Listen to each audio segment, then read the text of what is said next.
Баршаңызға сәлем достар, мен сіздермен бүгін үйде бар заттардан өте дәмді болып дайындалатын пирогтың жасалу жолымен бөлісемін. Ең алдымен бізге 3 жұмыртқа қажет болады. 3 жұмыртқамызды жақсылап араластырып аламыз.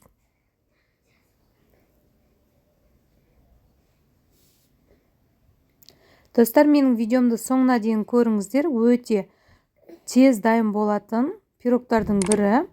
Шекерімізді қосып жақсылап араластырып аламын. Шекері еру керек. Достар, әлеуметтік желіде өз достарыңызбен бөлісіп кетсеңіздер, мен қатты қуанамын. Қазақша контенттің дамуына өз үлестеріңізді қоса отырыңыздар. Енді үстіне сұйық майымызды қосып жібереміз. Қажетті заттардың барлығын астында описание бөліміне жазып қалдыратын боламын. Сол жерден өтіп көрсеңіздер болады.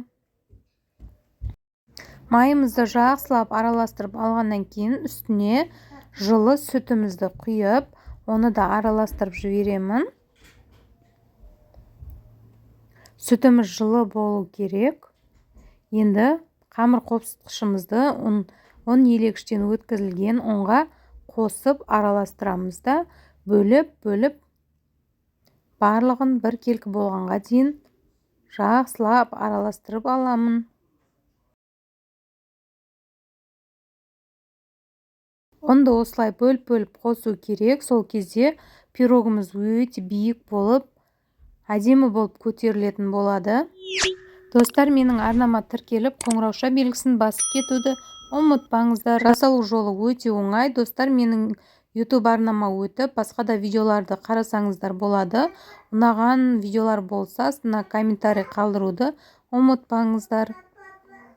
Қамырымыз дайын болды. Енді қызып тұрған пеште 20-25 минутта пісіріп аламыз. Әр адамның газы әртүрлі болғандықтан өздеріңіз қарайсыздар. Мына біздің пирогымыз көтеріліп, қып-қызыл болып, өте әдемі болып шықты.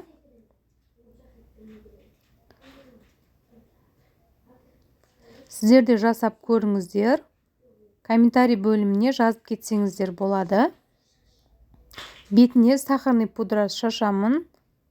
Әсемдік үшін өздеріңіздің қалауларыңыз бойынша әсемдей берсеңіздер болады. 5 минутта осылай пирогымыз дайын болып шықты.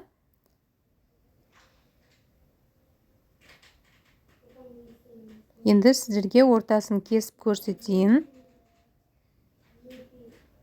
Ортасынан 2-3 бөлікке бөліп, осыны торт жасап жіберсеңіздер де өте керемет болып шығады.